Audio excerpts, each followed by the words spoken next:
Buenos días a todos. Creo que lo importante en una escuela dominical debe de ser aprender. Por eso es que se llama escuela. Es algo que justamente no sucede dentro de la reunión de las 12, en una reunión general. Aquí buscamos aprender, buscamos conocer ciertos aspectos más específicos. Y en este caso hemos estado llevando un aprendizaje de teología sistemática. Hemos estado hablando de cristología. El pastor la semana pasada estaba hablando justamente de los estados del Cristo. Y justamente hoy vamos a hablar del estado preexistente de Cristo. La pregunta es si realmente lo que nosotros conocemos ahora sobre el Cristo es suficiente. Yo sé que tan solo por el hecho de que existe un tema llamado estado preexistente de Cristo, nos da a entender que es así, pero antes de que comencemos, podríamos plantearnos si realmente sabemos cómo defender esta parte. Porque afuera, los testigos de Jehová, por ejemplo, consideran al Cristo como un profeta. Existe también una doctrina en la denominación pentecostal que se llama el pentecostalismo y la triunidad. Esto significa que Dios realmente no es tres en uno, sino que, bueno, Él por alguna razón decide volverse un ser humano, decide volverse espíritu, dependiendo de las circunstancias. En nuestro caso no es así. Entonces hoy vamos a hablar sobre ese tema. Antes de comenzar quisiera que oremos. Amado Señor, nos presentamos delante de ti para darte las gracias por la oportunidad que nos das de escuchar nuevamente tu palabra, rogándote que seas tú quien me guíe y también que guíes a mis hermanos, Señor, a entendimiento, a sabiduría, a un conocimiento profundo de ti. Señor, que a través de este mensaje muchas dudas sobre tu amado Hijo sean removidas para que nos podamos acercar confiadamente al trono de la gracia. En el nombre de Jesús. Amén. De acuerdo. Para explicar el estado preexistente de Cristo no hay mejor lugar que comenzando con Juan 1:1, del 1 al 5. Quisiera que lo leyéramos juntos. Traigo la Reina Valera, entonces nos va a ser más sencillo también a todos, hermanos. En el principio era el Verbo, y el Verbo era con Dios, y el Verbo era Dios. Este era en el principio con Dios. Todas las cosas por Él fueron hechas, y sin Él nada de lo que ha sido hecho fue hecho. En Él estaba la vida, y la vida era la luz de los hombres. La luz en las tinieblas resplandece, y las tinieblas no prevalecieron contra ella. En esta sección vemos una manera muy poética en la que Juan aborda esta parte del estado de Cristo. Y quisiera retroceder un poquito. Hablando de los 4 evangelios que nosotros conocemos, Juan tiene una singularidad, y es que es distinto a Mateo, porque en Mateo justamente evoca la genealogía abrámica.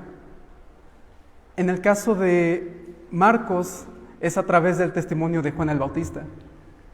Y en el caso de Lucas traza la genealogía un poco más atrás, de hecho, al inicio del ser humano con la descendencia de Adán. Pero en el caso de Juan no es así. Juan se va todavía mucho más atrás y habla sobre antes de la creación de todo lo material, de todo lo que nosotros conocemos en este mundo, en este universo. Nada, planetas, ecosistemas, pensamientos, nada, no había absolutamente nada más que el ser de Dios. Y sorprende cómo el Espíritu Santo puede utilizar a Juan, un ser humano como ustedes, como yo, para poder llegar a algo tan profundo. Entonces, lo que vamos a hacer en este momento es desglosarlo en 2 secciones. Hoy veremos el Verbo con Dios y la siguiente semana el Verbo y la creación. El Verbo con Dios inicia desde Juan 1 al versículo 2. Si pudiéramos pasar a la siguiente diapositiva. Comenzamos con, en el principio era el Verbo. En primera instancia nos encontramos con una situación complicada, y es que está un verbo en tiempo pasado para nosotros aparentemente, que es era. No sé si se han puesto a pensar por qué es que justamente Juan utiliza ese tiempo si estamos hablando de un ser eterno, si lo que está buscando es demostrar la eternidad de Dios. Y choca con este pensamiento. Entonces, algo que es necesario saber, además de eso, es que el verbo era aparece 5 veces tan solo en estos versículos, 3 de ellos en el primer versículo. Así que es importante estudiarlo, es necesario saber qué es lo que está ocurriendo en este momento. Y bueno, de hecho en el griego, este verbo era pertenece al verbo eimi, que es el verbo ser, pero está en un tiempo imperfecto. Recordemos que el tiempo imperfecto habla sobre una acción pasada, pero que es habitual, es continuo.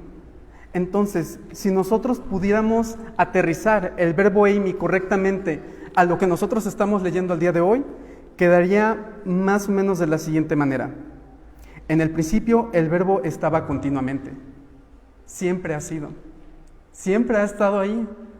Entonces, justamente eso es lo que busca transmitir Juan, y no es un hecho aislado, nosotros también lo podemos encontrar en Éxodo 3:14, si me acompañan por favor.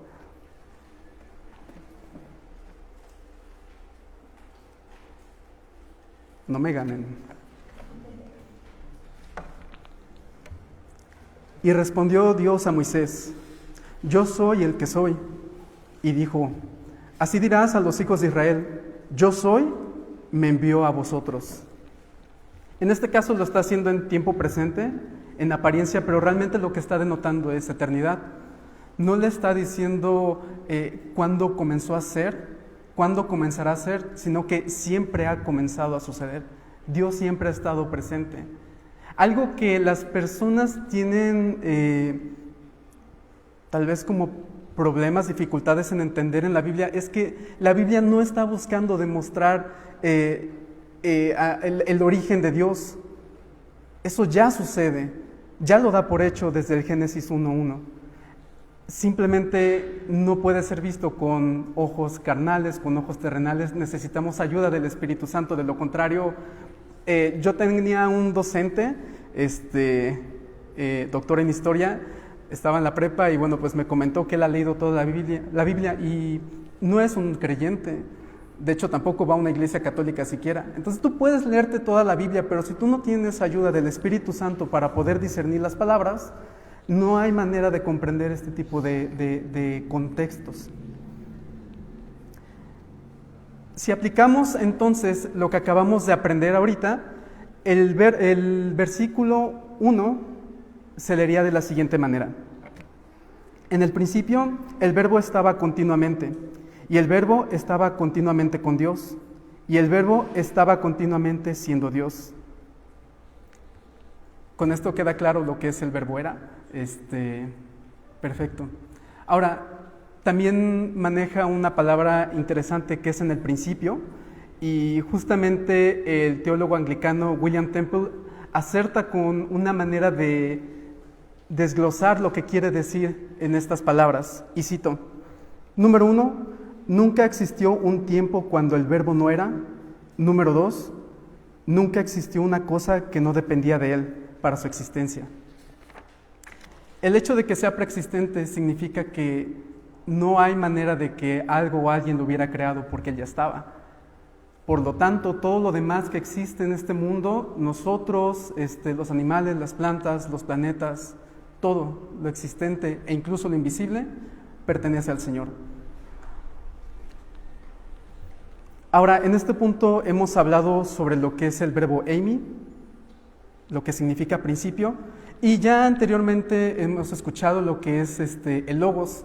¿Alguien podría recordarme qué es logos o qué era logos para un filósofo griego que no sea Israel? Tranquilos, tranquilos, no se asusten. Bueno, yo les ayudo entonces. Era la causa de todo lo que existía. Correcto. Era esta manera de interpretar a lo supremo, no un ser supremo, lo supremo como el principio del universo. En este caso, Juan no está pensando en un logos, L minúscula,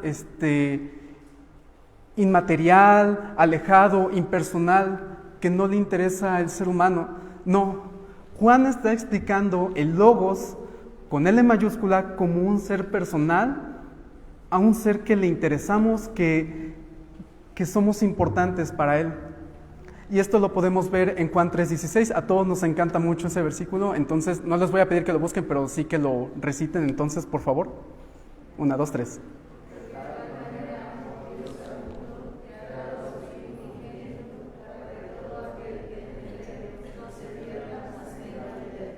Wow. Entonces, ahí está el amor de Dios, ahí está el logos, ahí está el verbo del cual Juan está explicando. Y bueno, ahora como segundo punto encontramos al eterno Hijo de Dios, y esto es en el mismo versículo 1, pero en la sección número 2. El verbo era con Dios. En el principio era el verbo era con Dios. La preposición con tiene una connotación muy importante, porque de hecho de aquí es que muchos testigos de Jehová se apalancan para decir que era un Dios, pero un Dios de minúscula, un Dios diferente, como si hubiéramos hablado de categorías, y no es así en el griego. Si lo pudiéramos traducir correctamente, la preposición con es cara a cara. Entonces, aquí estamos hablando de dos personas. Estamos hablando de que Dios Padre está hablando con alguien, está hablando con el Verbo, y sabemos que el Verbo es Dios Hijo. ¿De acuerdo? Y con esto quisiera también dar a entender dos cosas. La primera es que todo lo que se diga del Padre puede ser apropiadamente dicho del Verbo. Y dos, el Verbo no fue creado, pues ya se encontraba en el principio. Lo que podemos encontrar en Juan 1:1 es una manera repetitiva de aludir a la existencia del Cristo. Entonces, si el Verbo estaba en el principio, por lo tanto es Dios. Y si el Verbo es Dios, tiene cualidades divinas, tiene atributos divinos, eternos. La pregunta es ¿en dónde los encontramos? Y bueno, acá hay una tabla que está muy grande, no podemos tomarnos tanto tiempo porque pues falta. Entonces, lo que vamos a hacer es escudriñar algunos de ellos.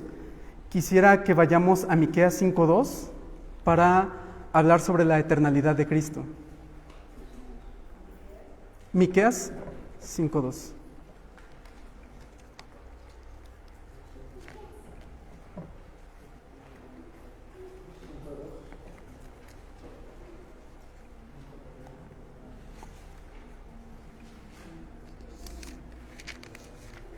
¿Alguien podría apoyarme leyéndolo, por favor?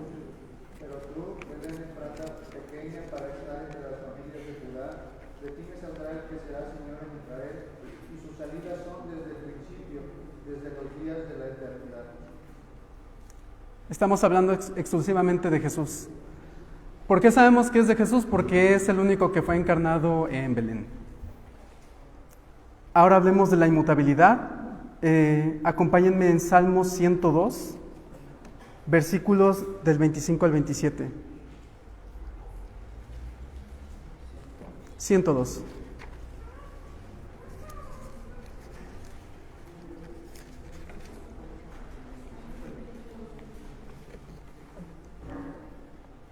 Desde el principio tú fundaste la tierra, y los cielos son obra de tus manos.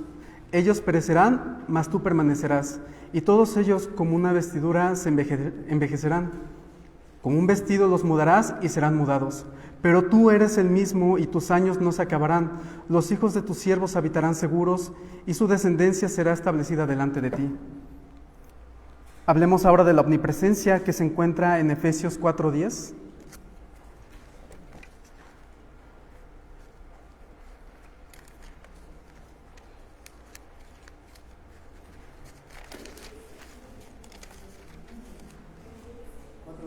Sí. El que descendió es el mismo que también subió por encima de todos los cielos para llenarlo todo. Omnisciencia, 1 Corintios 4:5.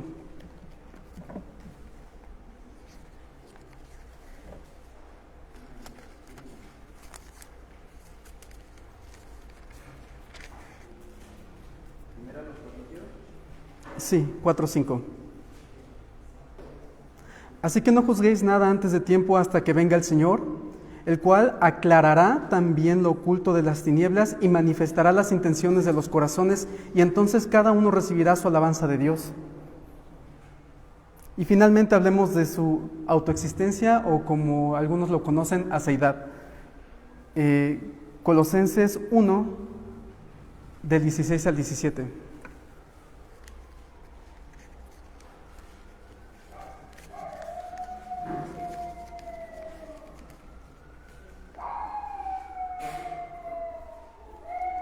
Porque en Él fueron creadas todas las cosas, las que hay en los cielos y las que hay en la tierra, visibles e invisibles, sean tronos, sean dominios, sean principados, sean potestades. Todo fue creado por medio de Él y para Él. Y Él es antes de todas las cosas, y todas las cosas en Él subsisten. Con esto quiero que entendamos algo. No solamente es una lectura pasajera, sino que todos estos son atributos de Dios Hijo.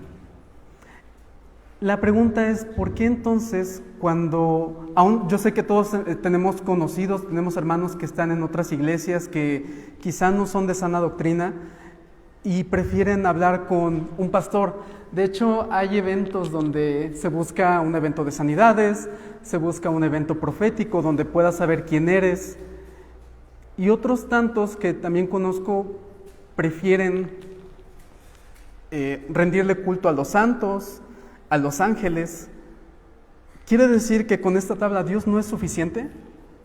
¿Dios Hijo no es suficiente? Es suficiente. Él es perfecto, Él es eterno.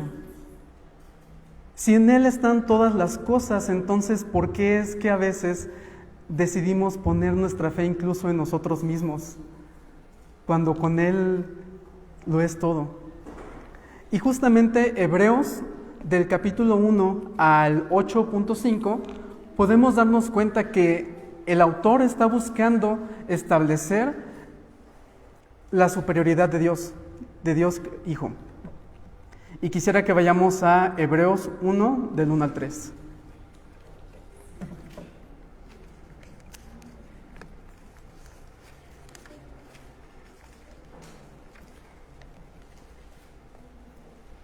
Dios, habiendo hablado muchas veces y de muchas maneras en otros tiempos a los padres por los profetas, en estos postreros días nos ha hablado por el Hijo, a quien constituyó heredero de todo y por quien asimismo hizo el universo, el cual, siendo el resplandor de su gloria y la imagen misma de su sustancia, y quien sustenta todas las cosas con las palabras de su poder, habiendo efectuado la purificación de nuestros pecados por medio de sí mismo, se sentó a la diestra de la majestad en las alturas, hecho tanto superior a los ángeles, cuanto heredó más excelente nombre que ellos. Aquí en estos pasajes podemos encontrar dos puntos. Una, la superioridad de Dios sobre los profetas. Y es que un profeta proviene del hebreo naví, que significa aquel en quien arde el mensaje de la palabra y no lo puede callar. Eso hacía un profeta en el Antiguo Testamento. Recibía voz de Dios y tenía que ejecutar, tenía que actuar, tenía que dar una sentencia, ya sea para amonestar, exhortar o animar.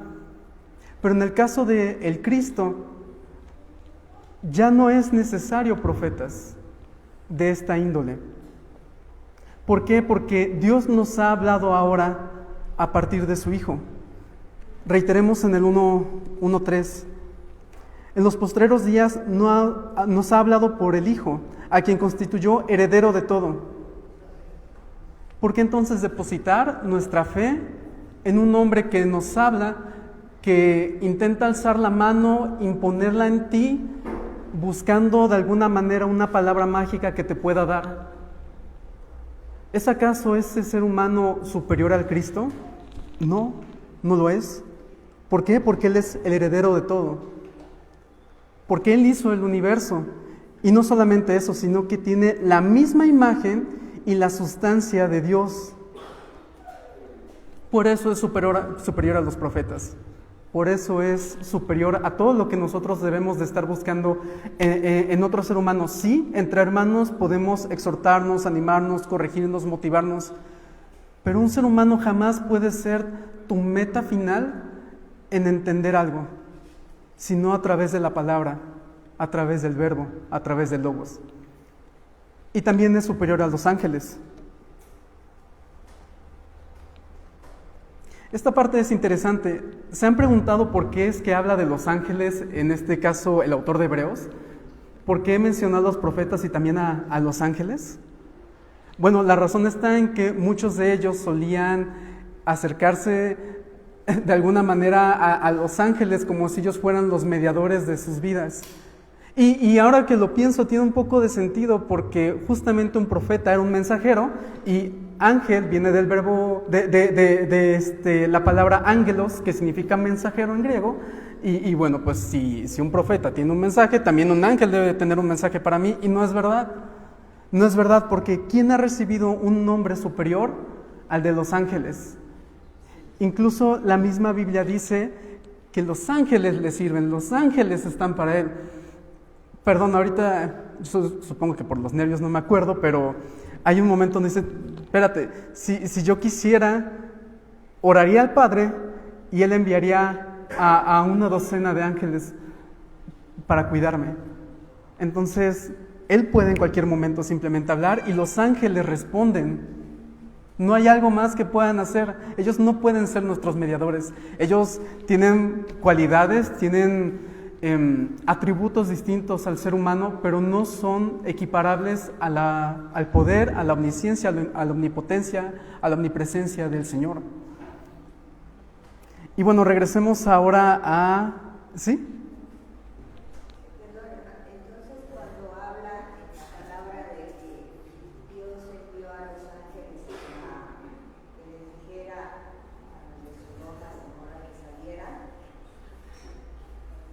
Sí.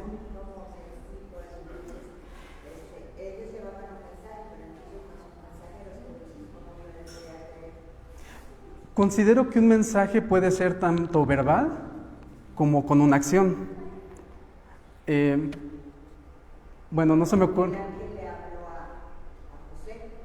Sí, el ángel del Señor.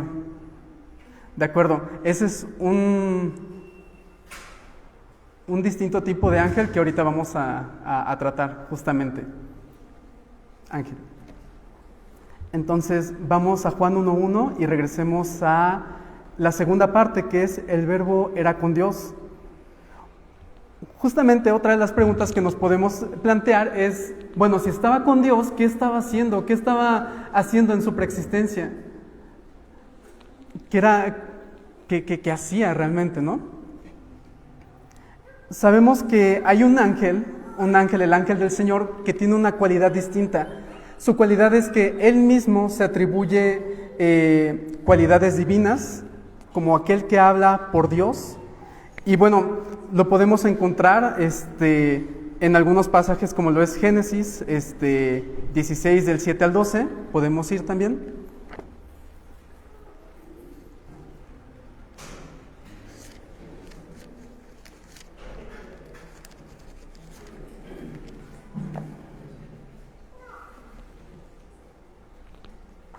Y la halló el ángel de Jehová junto a una fuente de agua en el desierto, junto a la fuente que está en el camino de Sur. Y le dijo a Agar, sierva de Sarai, ¿de dónde vienes tú y a dónde vas? Y ella respondió, huyo delante de Sarai, mi señora. Y le dijo el ángel de Jehová, vuélvete a tu señora y ponte sumisa bajo su mano. Le dijo también el ángel de Jehová, multiplicaré tanto tu descendencia, que no podrá ser contada a causa de tu multitud.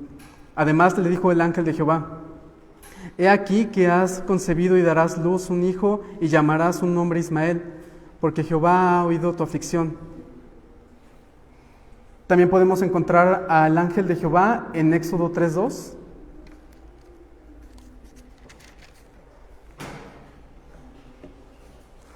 Y se le apareció el ángel de Jehová en una llama de fuego en medio de una zarza.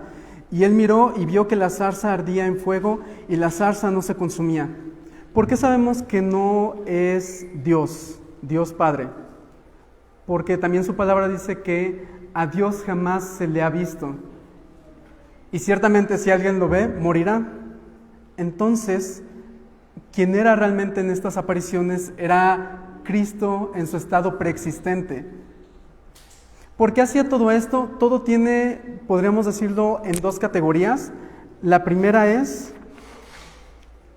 que Él estuvo presente en la planificación eterna y provisión de la salvación de las personas.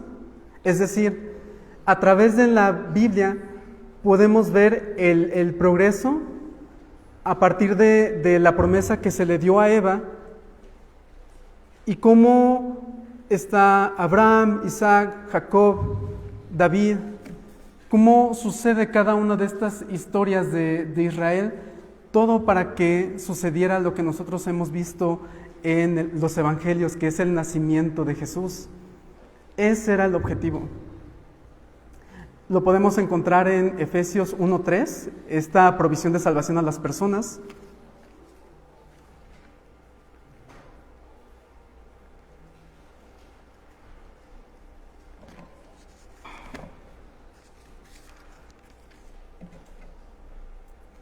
Para alabanza de la gloria de su gracia, con la cual nos hizo aceptos en el amado, es decir, en Cristo. También podemos verlo en Efesios 2, del 13 al 18. Pero ahora en Cristo Jesús, vosotros que en otro tiempo estabais lejos, habéis sido hechos cercanos para la sangre de Cristo, porque Él es nuestra paz, que de ambos pueblos hizo uno, derribando la pared intermedia de la separación, aboliendo en su carne las enemistades, la ley de los mandamientos expresados en ordenanzas, para crear en sí mismo de los dos un solo y nuevo hombre, y haciendo la paz. Y mediante la cruz reconciliar con Dios a ambos en un solo cuerpo, matando en ella las enemistades. Aquí estamos hablando un poco de ya la obra encarnada que hizo Cristo, y bueno, los frutos que se ven posteriormente. Pero todo se mezcla, todo se mantiene unido, todo se mantiene hilado. Y otra de las cosas que estuvo haciendo en su estado preexistente es ser partícipe de la creación. Todos conocemos Génesis 1, cómo habla de hagamos al hombre a nuestra imagen y semejanza. No precisamente está diciendo que está hablando Dios Padre con Dios Hijo, o Dios Hijo con Dios Espíritu Santo, pero se encuentra ciertamente ahí. ¿Por qué lo sabemos? Porque somos imagen y semejanza del Dios viviente, no somos imagen y semejanza de ángeles, no somos imagen y semejanza de animales, sino de Dios. Entonces, en cuanto a la participación en la creación, vayamos a Colosenses 1, 16, 17. Así es, hoy hay Biblia, pero esto es importante porque si nosotros no sustentamos lo que decimos bíblicamente con versículos, ¿cómo podemos hablar entonces con un testigo de Jehová? ¿O cómo podemos hablar con estos hermanos que creen, bueno, no son hermanos, que creen en la unicidad y no en la Trinidad? Tenemos que tener bien afilada nuestra espada, hermanos. Ese no fue un regaño. Porque en Él fueron creadas todas las cosas, las que hay en los cielos y las que hay en la tierra, visibles e invisibles, en tronos, en dominios, sean principados. Lo hemos leído también hace ratito en la tablita. Entonces, eso es justamente lo que ha estado haciendo Dios Hijo. Y quisiera concluir con la última parte del versículo 1, juntando también el versículo 2 de Juan 1:1. Lo leeré completo. En el principio era el Verbo, y el Verbo era con Dios, y el Verbo era Dios. Era en el principio con Dios. ¿Ya tiene más sentido, hermanos? ¿Podemos comprender que Él siempre ha estado ahí? ¿Podemos ver cómo lo único que está haciendo Juan es una reiteración? Casi ya hasta un punto de lo absurdo de no sé cómo decirte de qué otra manera que el Cristo ha sido siempre y será siempre. Hay una doctrina errada, lamentablemente olvidé el nombre de esta enseñanza, pero hay algunas personas que sugieren que Cristo era 100% hombre, no divino, solamente hombre. Y entonces, al hacer ciertas actitudes delante de Dios, cumplir la ley, ser una buena persona, ser un buen maestro, adquirió ese atributo divino. Es como si Dios de manera irresistible hubiera dicho: qué buen hombre es Jesús, y vamos a elevarlo a lo sumo también. Vamos a hacerlo igual a nosotros. Y eso es errado, hermanos. Lo hemos estado demostrando todo este tiempo. No es posible que Dios Hijo sea únicamente humano, sino que ya tenía atributos divinos, ya existía en otro momento, ya tenía actividades. Estos dos últimos puntos son una conclusión reiterante de la deidad de Cristo antes de hacerse hombre. El Hijo de Dios no llegó a ser hijo por méritos como algunas corrientes lo afirman. No se trató de un hombre extraordinario que logró ser adoptado por Dios. No. Él fue, es y seguirá siendo el unigénito, el Hijo de Dios desde y por la eternidad. Con esto concluyo, hermanos. Recordemos, ha estado en el principio, ha estado continuamente siendo Él y ha estado continuamente cara a cara con Dios. Activo antes de que nosotros existiéramos, activo después de que suceda el día final con nosotros. La siguiente semana veremos, como les comentaba, el verbo y la creación. Amado Señor, te damos las gracias por el tiempo que nos permites tener delante de ti. Gracias por ser tan claro para nosotros. Gracias porque nos brindas entendimiento. Y es con ayuda del Espíritu Santo que podemos comprender en la manera más humana que podemos, Señor, tu eternidad, tu grandeza, tu soberanía, tu poder. Amado Dios, que cada uno de mis hermanos recuerde estas palabras de tal manera que sepan que en ti lo tienen absolutamente todo. No requieren ir a ángeles, no requieren ir a profetas. No requieren más que tu palabra, Señor, y tu presencia. Guíalos, Señor, en toda verdad, en el nombre de Jesús. Amén.